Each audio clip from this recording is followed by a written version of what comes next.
For my 30th, they all swore it would be unforgettable. My girlfriend teased me for weeks. My family told me to just trust the plan. Then the day comes and nothing. By noon, Instagram hit me harder than any text ever could.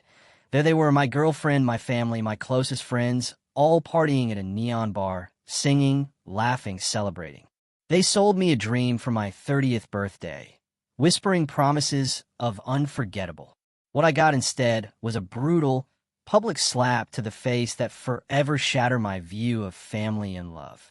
That day wasn't just a milestone. It was the moment I realized they'd been trying to erase me from my own life, and I'd been letting them. Look, if you'd asked me just a few months ago to describe my family, I'd probably have said we were close, but complicated. My name's Alex.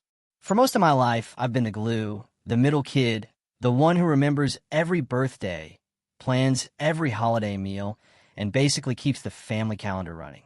It was my whole identity, this reliable, steady, low-maintenance guy. So, when my 30th birthday started to loom, yeah, I got excited.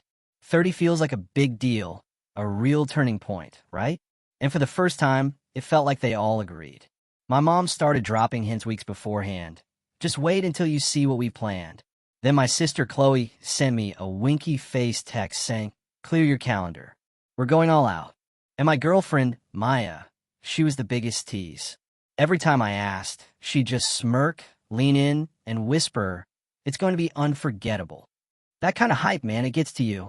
I'm not usually one to expect much, but hearing them build it up like that, it made me feel seen, like maybe they finally recognized all the years I'd spent taking care of them and were ready to make me feel truly special for once. The night before, I could barely sleep. My mind raced with possibilities.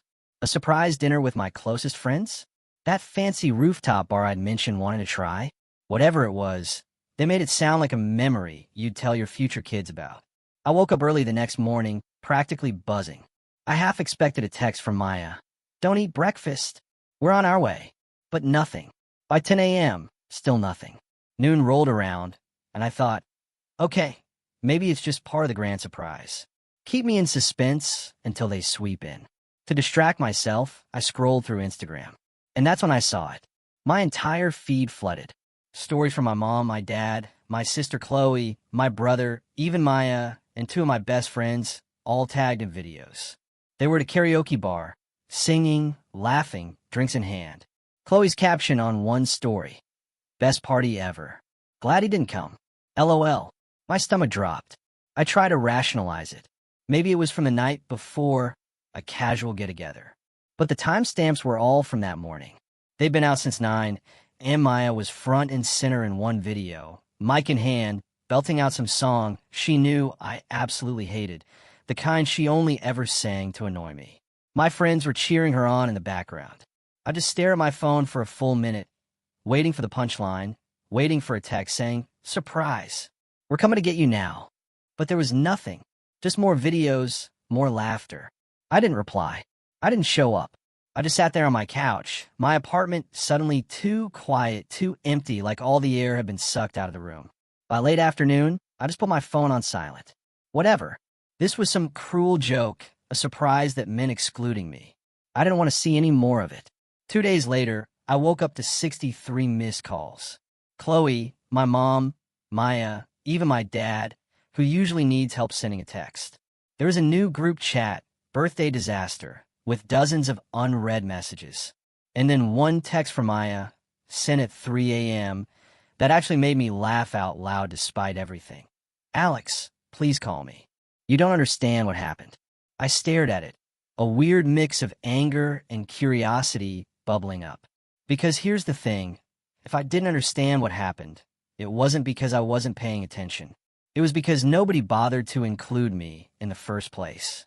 And at right, there was the moment something inside me shifted. I didn't answer Maya's text. Not right away, at least. Instead, I got up, made coffee, and just sat there on the couch, watching the steam curl up and disappear. Part of me wanted to just block them all and move on. But another part craved answers. If this was some kind of joke, it wasn't funny. If it wasn't a joke, then what the hell was it? By noon, the call started again. Mom first, then Chloe, then Maya. Each one leaving voicemails that swung wildly from guilty to outright defensive. Alex, we need to talk, my mom's voice, sickly sweet, said. You're overreacting. Call me back. Chloe's message was even worse. If you wanted to come, you could have shown up. No one told you not to. You're just making this a bigger deal than it needs to be. I actually barked a laugh at that one. Asterisk, nobody told me not to come. Nobody told me anything. Asterisk, Maya's voicemail was long and tearful. Please pick up, Alex. I tried to stop them, but they said you wouldn't even want to do karaoke, and ugh. Just call me, okay? We can talk about this in person. I ignored them all for the rest of the day, but by the next morning, my curiosity finally got the better of me. I called Maya first. She answered on the first ring. Oh, thank God, she breathed. Can I come over?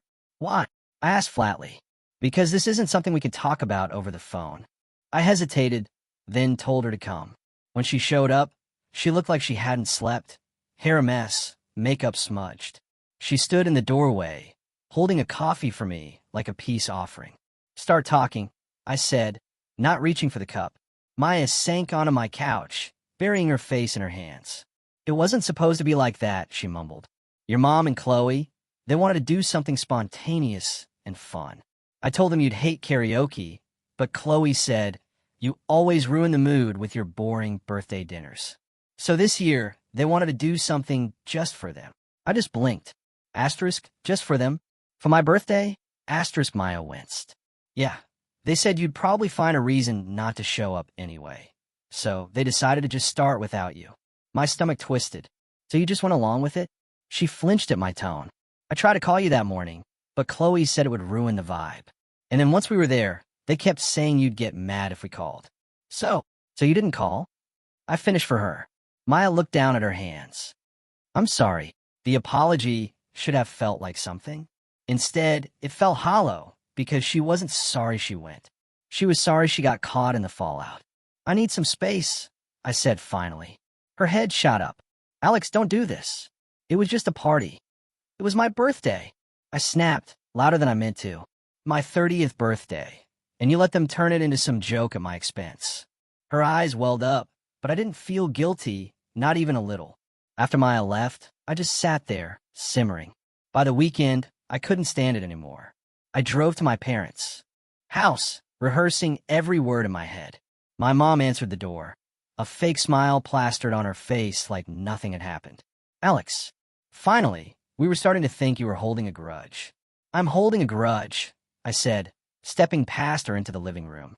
My dad was on the couch, and Chloe was perched next to him, scrolling through her phone, a smirk playing on her lips. Alex, Dad said, using that tone that's supposed to sound patient, but just comes off as dismissive. You need to let this go. We didn't mean to hurt your feelings. You threw a party without me. Chloe rolled her eyes. You make it sound so dramatic. We figured you'd rather stay home than go to karaoke. You hate that stuff. That's not your call to make. I shot back. Well, maybe if you actually showed up to family stuff more often, we know what to plan for you, Chloe said, that little smirk like she just scored a point. I just stared at her, stunned. I'm the only one who shows up to family stuff, I said slowly, my voice low. Who do you think organized Dad's retirement dinner? Or paid for the cabin at Christmas when your card accidentally declined? Or stayed up all night baking a cake for Mom's last birthday because the bakery messed up the order? Chloe flushed, but didn't say anything. My mom sighed dramatically. Alex, no one is saying you don't do things for us, but you take everything so personally. This was supposed to be lighthearted. You could have just come and joined us. She literally wrote, glad he didn't come. LOL, I said, my voice rising. Mom waved a dismissive hand. Chloe was joking. Chloe grinned. It was funny, and that was it. Something in me just went quiet. I left without another word, drove home, and didn't pick up my phone for days.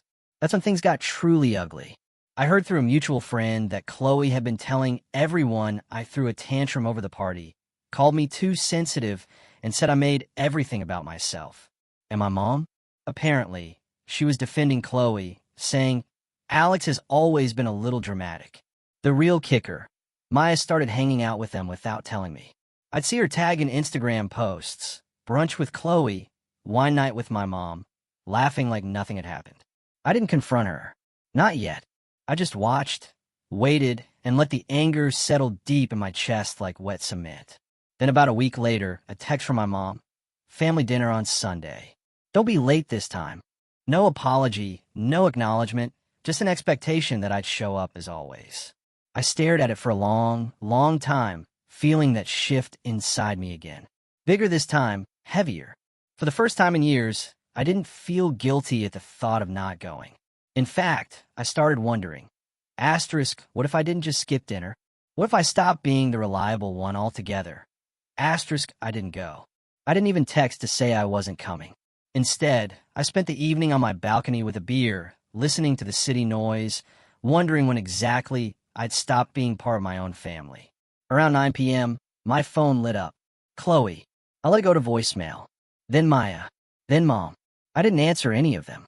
When I finally checked my messages, there was one from Maya that made my jaw clench. If you're going to act like this, maybe we need a break. I can't keep being caught between you and your family. Caught between us. She'd been on their side since that damn karaoke bar. I didn't reply. The very next day, I found out why they'd been so desperate for me to show up.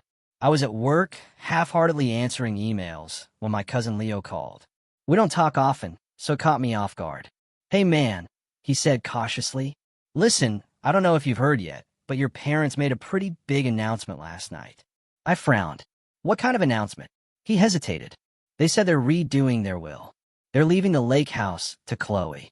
I sat up straighter, my blood running cold. What? You didn't know? Leo sounded surprised.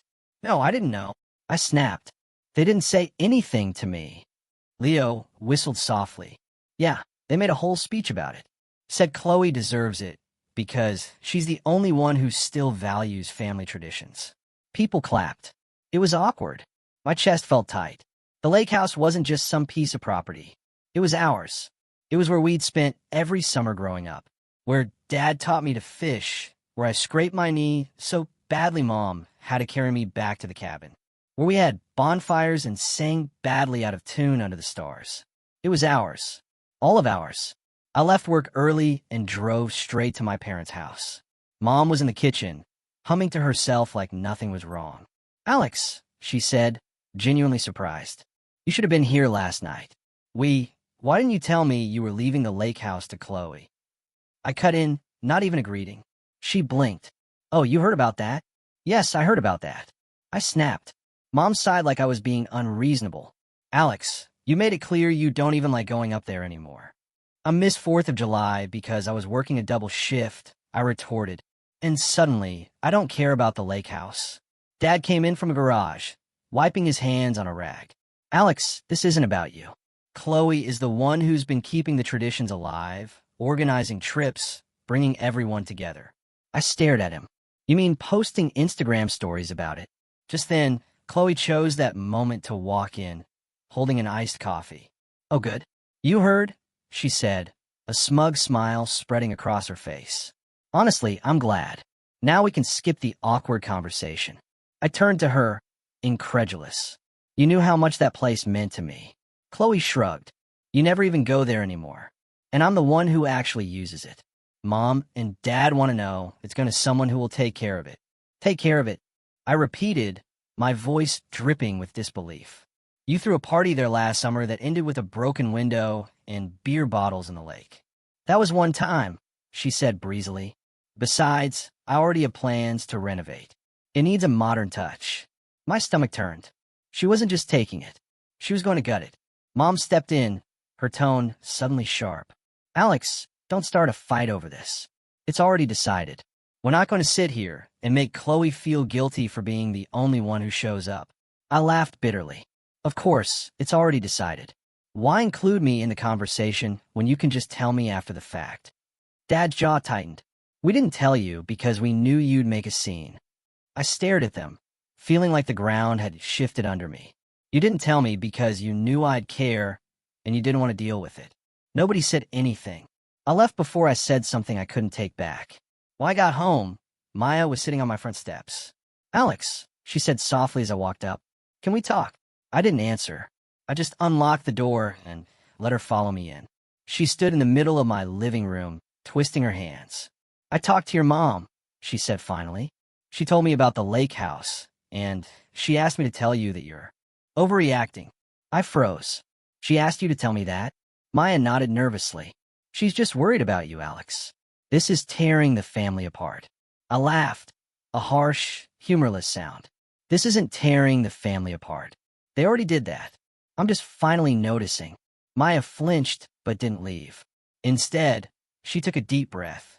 Alex, maybe this is a good time to think about what you actually want. You've always said you feel like the outsider. Maybe stepping back will be healthier for you. I just stared at her. You mean step back from my own family so they can keep freezing me out? Her silence told me everything. That night, I couldn't sleep. I kept thinking about the lake house, about the way Chloe had smiled like she'd won something, about Mom telling me not to make her feel guilty. And somewhere between 2 and 3 in the morning, it hit me. They didn't just forget about me on my birthday. They'd been forgetting about me for years. I thought about all the times I'd gone out of my way for them, all the sacrifices I'd made, all the money I'd quietly spent to keep things running smoothly. And for what? By the time the sun came up, I'd made a decision. I wasn't just going to step back. I was going to make them see exactly what it felt like to be left out. And this time, there would be no going back. The morning after that sleepless night, I felt hollowed out. My apartment was quiet, but not peaceful. It felt empty in a way that made my chest ache. For the first time in years, I didn't have any family plans coming up to distract me. No Sunday dinner to prep for, no holiday menu to plan, no last-minute group chat asking if I could pick up the cake. It should have felt freeing. Instead, it felt like staring at the edge of a cliff, realizing there's nothing holding you back from falling. I didn't answer Maya's text that day or the day after. First, she called nonstop, then she sent paragraphs of explanations, then single-line check-ins, then nothing. By the end of the week, I saw her tagged in another brunch photo with Chloe. She was smiling like nothing had happened. That was the moment I realized she wasn't coming back. I took the picture off my nightstand, the one of us at the cabin 2 summers ago, her on the dock with her feet in the water, laughing while I grilled hot dogs, and put it in a drawer. The drawer stayed open for a long time, like I wasn't sure if I was ready to close it. Eventually, I shut it and I left the room. At work, I threw myself into projects, desperate to avoid thinking. My coworkers noticed I was quieter than usual. Sarah, one of them, asked if I was okay. I almost said no, but stopped myself. What could I even tell her? That my family had erased me from my own life and my girlfriend had joined them? I started eating lunch alone in my car. It was easier that way. But the thing about being the reliable one for so long is that people don't notice when you're slipping until something really falls apart. A few weeks later, my mom called, right in the middle of the day. Alex, the dryer stopped working again, she said. No preamble.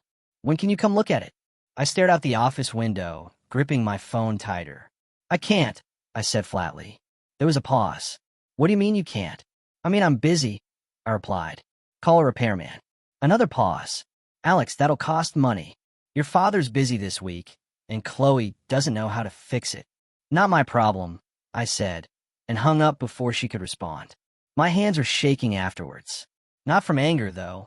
From something sharper, colder. It felt good. That weekend, I didn't go to the lake house when Chloe posted in the group chat about a spontaneous family getaway. I didn't even reply. An hour later, Dad called. Alex, what's going on with you? Nothing, I said. You've been avoiding us. You've been avoiding me for years, I shot back. I'm just finally matching your energy. You tried to guilt-trip me, saying things like, family is all we have, and you'll regret this one day. But all I felt was this quiet clarity, like someone had taken earplugs out of my ears, and I could finally hear myself think. I didn't show up. That was the first weekend I'd spent entirely on my own in years. I ordered takeout, cleaned my apartment, reorganized my closet, and sat on the couch listening to music until late. I kept waiting for that crushing loneliness to hit again. But instead, there was this strange, growing calm.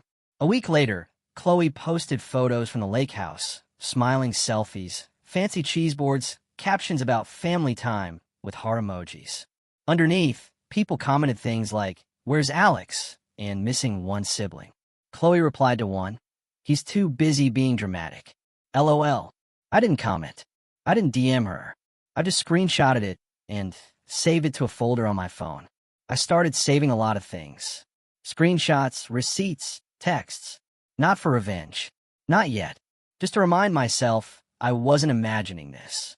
Meanwhile, the family group chat kept buzzing. When I didn't respond, Mom sent guilt-ridden messages like, "We love you, Alex. Please don't shut us out." Then 2 minutes later, Chloe would write something snide about how I was acting like a martyr. Maya finally texted me one night, "I'm moving my stuff out tomorrow. I think this break is permanent." No apology, no conversation, just that. I stared at it for a long time. Then I wrote back, "Okay." She showed up the next day while I was at work, grabbed her things, and left my spare key on the counter. That night, I sat in my now half-empty apartment, looked around, and realized I didn't feel heartbroken. I felt relieved because for the first time in years, I had no one to take care of but myself. And as that thought settled, another one crept in. Quiet at first, then louder. If they wanted to treat me like I didn't matter, maybe I should show them what it actually looks like when I'm not there. Over the next month, I stopped doing things they'd never even realized I did. I canceled the yearly cabin rental I'd already put a deposit on for Christmas. I told the family accountant to take my name off the shared emergency fund I'd been contributing to since college. I stopped sending reminders about birthdays and paying for a last-minute gift from all of us. The cracks started showing fast. Mom called in a panic when she found out about the cabin. "Alex, everyone was counting on that. You mean you were counting on me to pay for it?" I said. There was a stunned silence on the line. Then Chloe started blowing up my phone, accusing me of ruining Christmas. I didn't respond. At work, I stayed late more often, picking up extra projects. I started saving more money. Little by little, like I was building a wall between myself and them. And somewhere along the way, the pain started turning into something sharper. Focus. I began thinking not just about what they'd taken from me, my birthday, the lake house, my sense of belonging, but what they still stood to lose. And that's when the idea started forming. Slow at first, gentle, but each time Chloe posted something smug. Each time Mom left a voicemail dripping with guilt. Each time Dad tried to lecture me about being the bigger person, that idea grew stronger, more defined. Because I realized something, they didn't just take the lake house away from me. They didn't just forget my birthday. They built their entire dynamic around me, quietly holding everything together. And if I was gone, truly gone, everything would start to collapse. And maybe, just maybe, I wanted to be there to watch it happen. When you've been in survival mode for years, learning to live for yourself feels almost foreign. For the first few weeks after I started cutting back on family obligations, I kept expecting someone to text me, "Okay, joke's over. Come back now." But they didn't. And that silence, it gave me room to breathe. I started spending my weekends differently, trying new restaurants, meeting coworkers for trivia night, even going on a hiking trip I'd been putting off for years because there was always family stuff to take care of.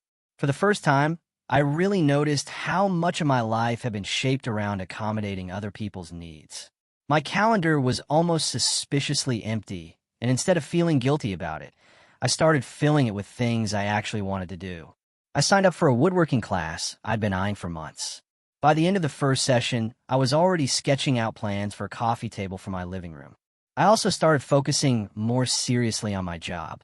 I've been a project coordinator for 3 years, content to fly under the radar, just keeping the trains running on time. But now that I wasn't spending my nights and weekends smoothing over family drama, I had the bandwidth to take on more responsibility. When my boss mentioned a high-profile project coming down the pipeline, the kind of thing that could make or break a career, I volunteered before anyone else could. "Are you sure you want this, Alex?" my boss asked, eyebrows raised. "It's a lot of work." I nodded. "I'm sure."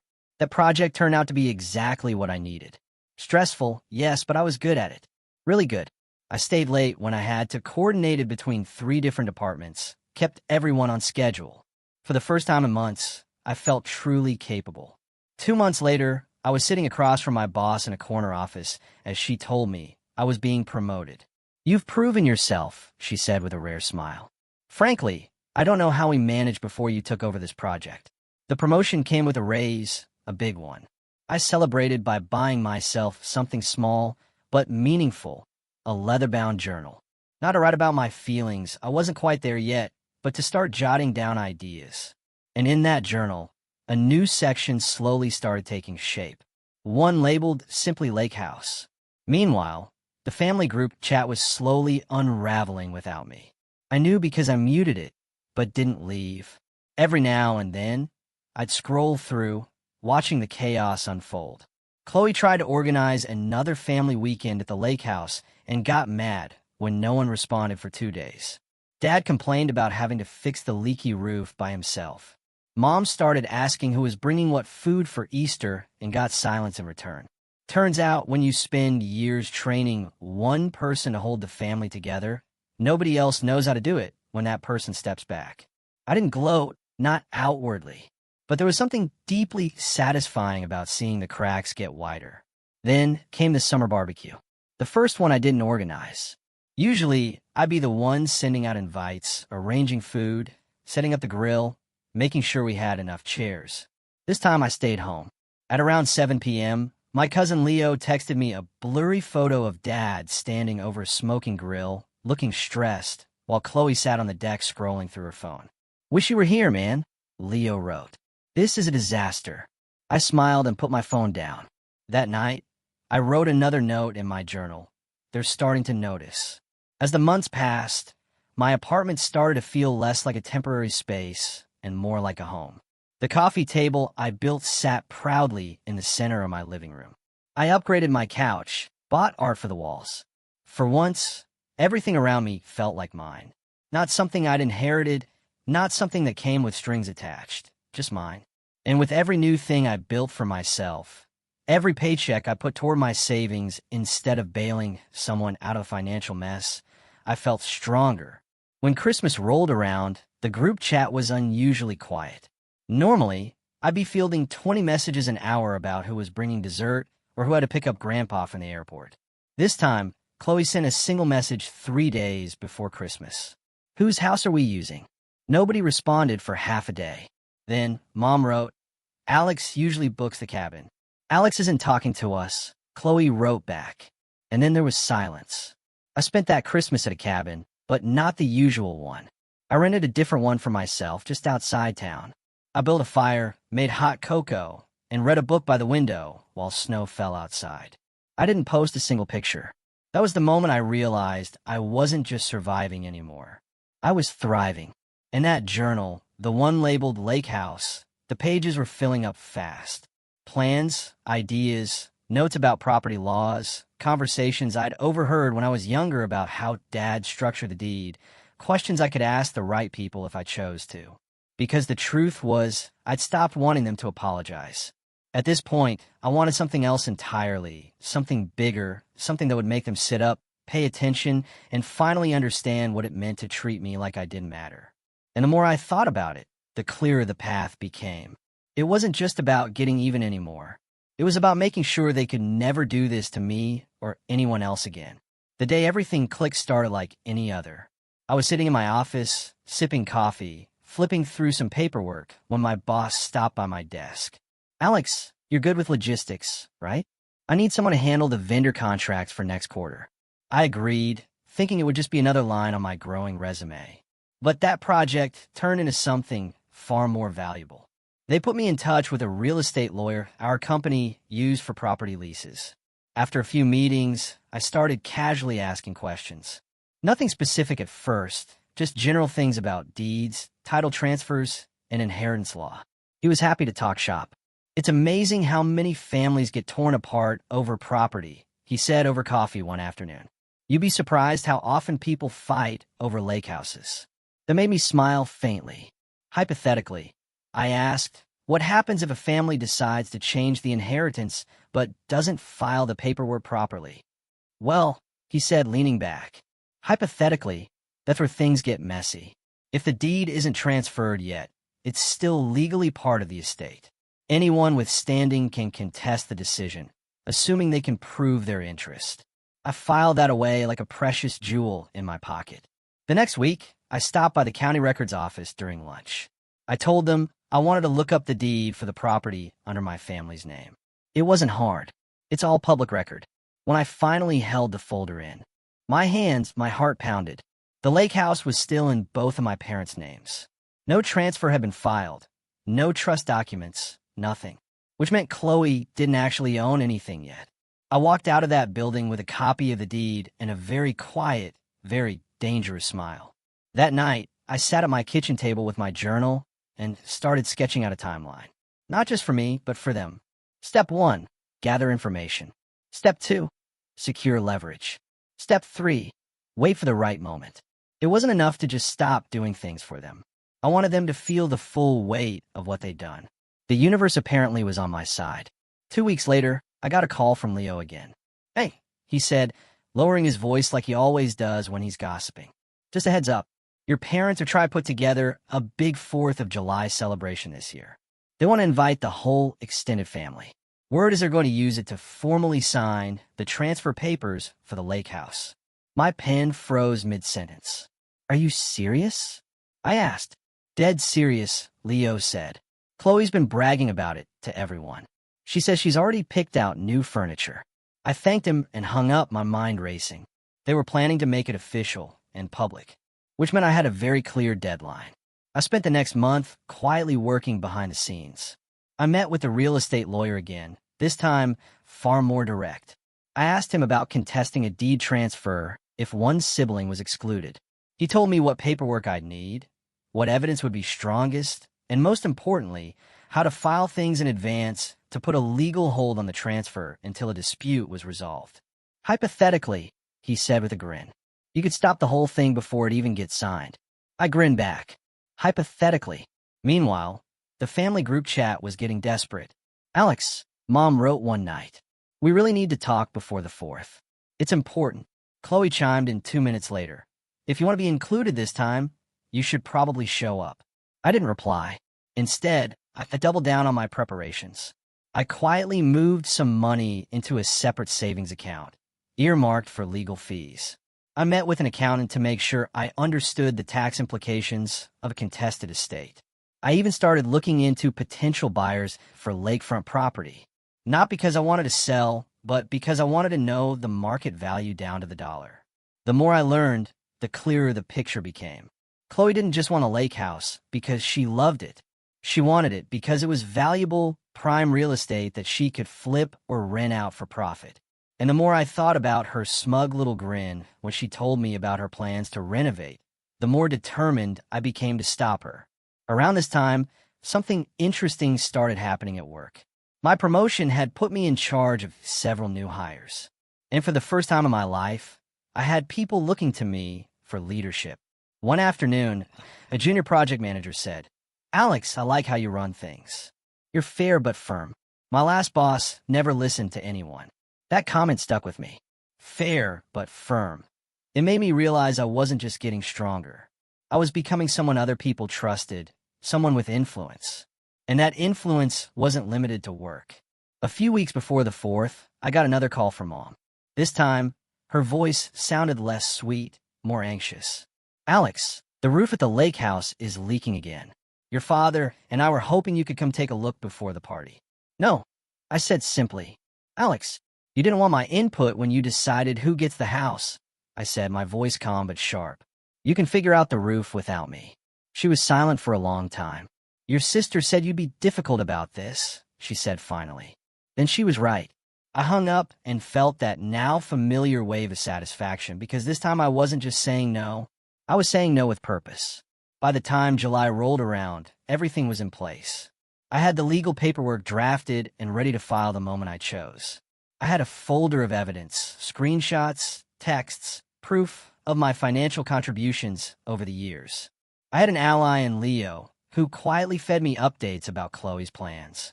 All that was left was to show up. And for the first time since this whole thing started, I actually wanted to. Because if they were going to make the 4th of July about Chloe, then I was going to make sure everyone walked away talking about me. The 4th of July came with blistering heat and a sky so blue it looked fake.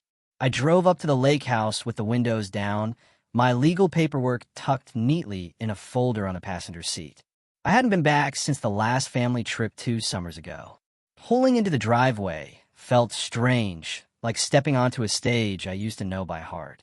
The house looked the same, weathered siding, the old swing still creaking lazily from the oak tree out front. But I felt different. I parked, took a slow, deep breath, and walked up to the deck. Laughter spilled out from the backyard. Chloe's shrill laugh, my mom's softer one, the sound of music playing from a Bluetooth speaker. When I stepped into the yard, heads turned. "Oh my gosh," Mom cried, genuinely surprised. "Alex, you came." "Of course I did," I said evenly. Chloe sauntered over, a drink in hand. "Well, look who finally decided to join the family. Did you come to be civil, or just to glower at everyone from a corner?" I smiled. A small, calm, dangerous smile. "I came to watch the show." She rolled her eyes and walked off. I spent the next hour mingling, just enough to avoid suspicion. I talked to a few cousins, grabbed a plate of food, even laughed at one of Uncle Ben's bad jokes. But inside, I was just waiting. Finally, after everyone had eaten, Mom stood up and clinked her glass. "Everyone," she beamed. "Thank you for being here to celebrate another 4th of July together. We have some exciting news to share today. We're officially signing the papers to transfer the lake house to Chloe." There was polite applause, a few cheers. Chloe practically glowed as she stood next to Dad, who held a folder with the documents. I stayed seated calm. Mom gestured for quiet. Chloe has been the one keeping this place alive these last few years, so it only made sense to make it hers. "We know Alex supports this decision, even if he's been busy lately." "Actually," I said, standing slowly, "Alex does not support this decision." The yard went quiet. Chloe laughed nervously. "Alex, sit down. Don't make a scene."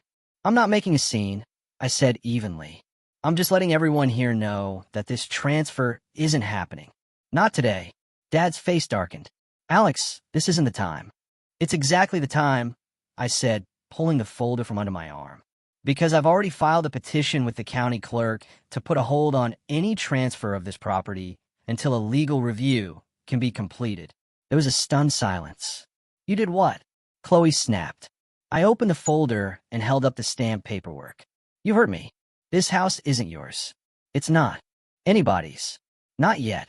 And if you try to sign those papers today, they'll be legally invalid." Mom looked like she just swallowed a lemon. "Alex, why would you do this?